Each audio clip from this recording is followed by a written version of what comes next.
Hello everyone, I am Dr. Soundararaj. I am going to discuss with you a concept titled brand equity through this video.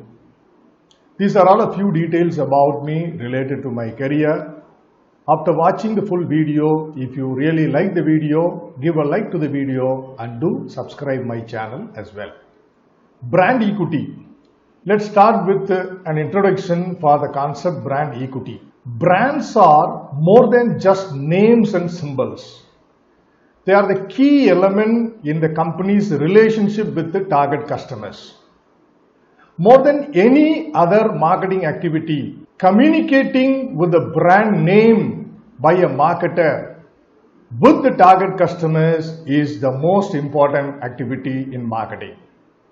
Whatever a company does to build and manage profitable relationship with the target customers, all collectively join together and reach to one destination called brand. All the achievements of a marketing organization will be put together and named as the brand name. If you separate the brand name from an organization, the organization is not really valuable. So every good thing a firm does is added to the concept title brand. Brands represent consumers' perceptions and feelings about a product and its performance. The moment a consumer pronounces brand name offered by a company, he tends to recollect his perceptions, his feelings towards the product and its performance. The moment you as a consumer pronounce Sony, the brand name Sony, you tend to recollect quite a lot what you have experienced with the brand name through various offers the company has brought out to the market. When you think of Sony brand name in television market, you think of the best or finest picture quality. It is everything that the product or service to the consumers. So brand means everything the consumer thinks of the product or services. In the final analysis, only brand name exists in the heads of the consumers, nothing else. No other activity. Because all the activities to which the consumers get exposed from a company that are all collectively named together as brand. It goes to join with one particular concept called brand. It could be for building reputation or for gaining a bad name. It all depends upon what a company does with its target customers. As one well-respected marketer once said, products are created in the factory, but brands are created in the minds of the target customers. So what you do to the minds of target customers is finally named as brand. A powerful brand has a high brand equity. Brand equity. What is the meaning of brand equity? It is the differential effect that knowing the brand name has on consumer response to the product and its marketing. Before I explain this meaning, I come up with a good example that comes to my mind. When you go to buy a product, might be a television, you are exposed to 4 different brands of a television in the showroom. When you look at the first 3 brands, your mind says this is the first time you come to know these 3 brands. Whereas when you look at the 4th brand, your mind says that you heard of the brand from the known source, from a credible source. Obviously, your mind will be moved towards buying the 4th brand. So the influence of knowing the 4th brand makes your mind to move towards buying the 4th brand, ignoring the first 3 brands which you are not aware of is brand equity for the 4th brand. That's what about.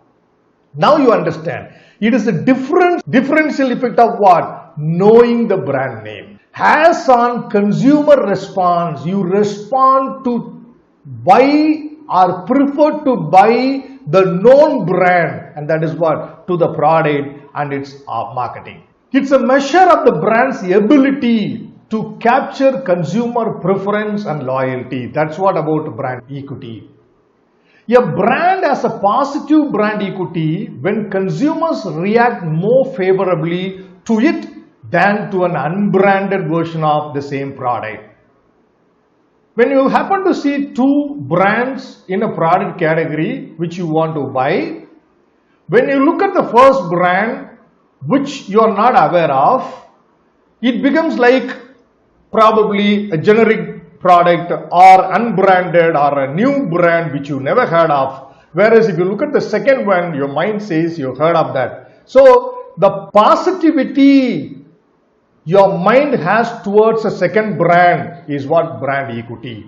So you try to think favorably in choosing the second brand which could be bought, ignoring the first brand about which you never heard of. What about the next one? It has negative brand equity if consumers react less favorably than to an unbranded version.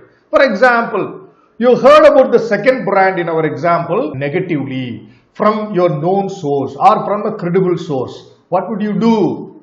You would rather prefer to buy an unknown brand, ignoring the known brand about which you heard of negative aspects. That's what about the negative brand equity. Now let's look at the table which is related to the top 10 most valuable global brands for the year 2020. It is done by the brands. You look at the rank for 2020, the first rank is given for Amazon. It is a retail network. So this is what about an interesting insight we have come to know through the brands. An ad agency named Young and Ruby Camps, its brand valuator measures brand strength along 4 consumer perception dimensions. What are all those consumer perception dimensions based on which we can measure the strength of the brand or measure the value of a particular brand? Number 1, differentiation.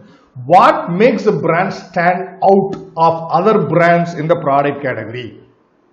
Relevance, how consumers feel it meets their needs in terms of relevance. Knowledge, how much consumers know about the brand. And the fourth one is about esteem, how highly consumers regard and respect the brand. See, these 4 aspects, if you again go back and discuss to what extent your brand is differentiated from that of others. The difference should be the best competitive advantage. It should be beneficial to the customers, and that's where you talk about relevance also. Only a difference is not sufficient for a brand to be positioned. The difference should be advantageous enough for the consumers. Then only you can take it as a competitive advantage and develop positioning for it. Knowledge. What is the knowledge consumers have about the brand we are talking about? Esteem. And what is the regard and respect the consumers have for the brand?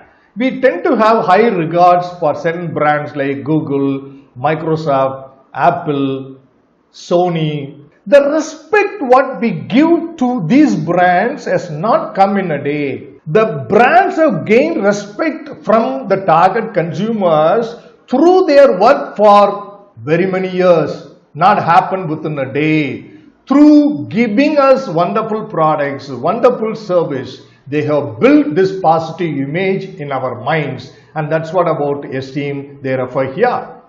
Brands with high brand equity rate high on all these dimensions. Mere differentiation of a brand will not necessarily mean that consumers will buy the brand. As I already said, the brand must stand out in ways that are relevant to consumers' needs.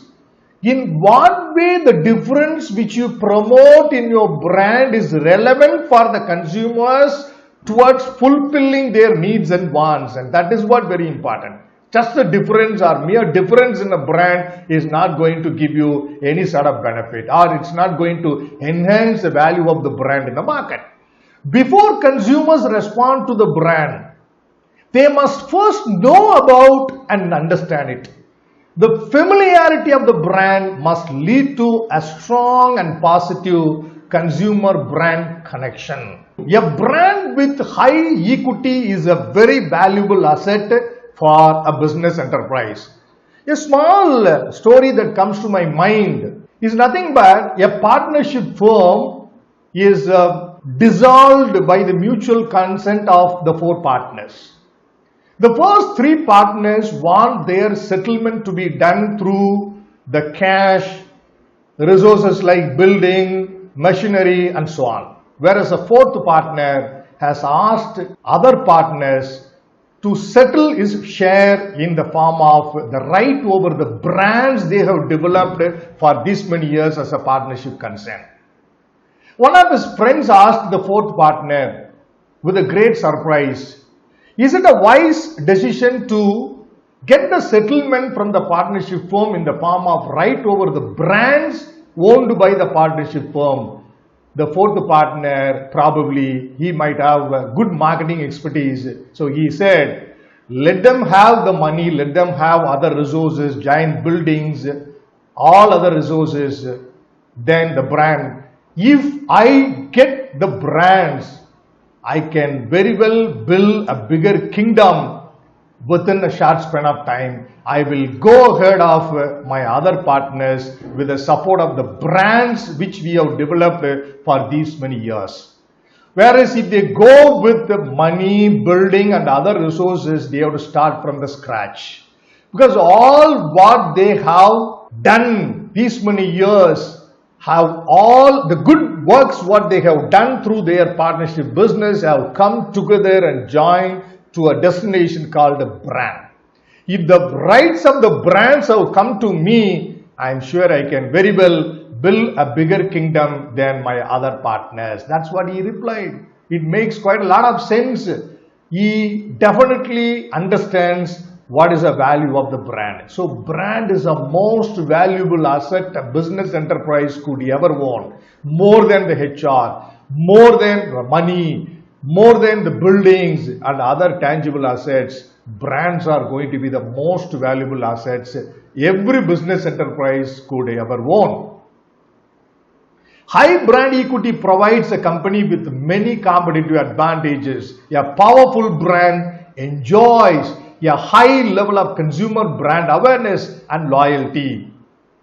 Because consumers expect stores to carry the brand of popularity, the brand with high brand equity. The company has more leverage in bargaining with resellers. When the company deals with the powerful brands or brands with high brand equity, the companies tend to have bargaining power with the resellers. It is because the brand name carries high credibility. The company can more easily launch line and brand extensions. That is what being carried out by Sony, LG, Johnson & Johnson and so on.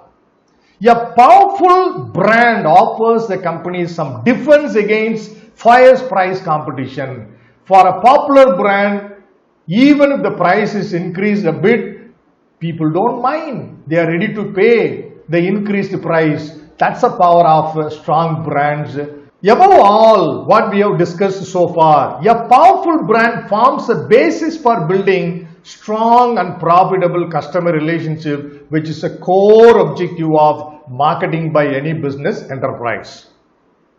The fundamental asset underlying brand equity is customer equity. What is the meaning of customer equity?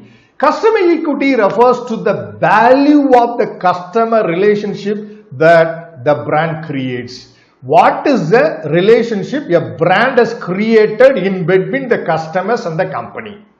That is what about customer equity. A powerful brand could create a more profitable relationship with the target customers. So this is a great advantage. Companies enjoy having powerful brands in their product categories.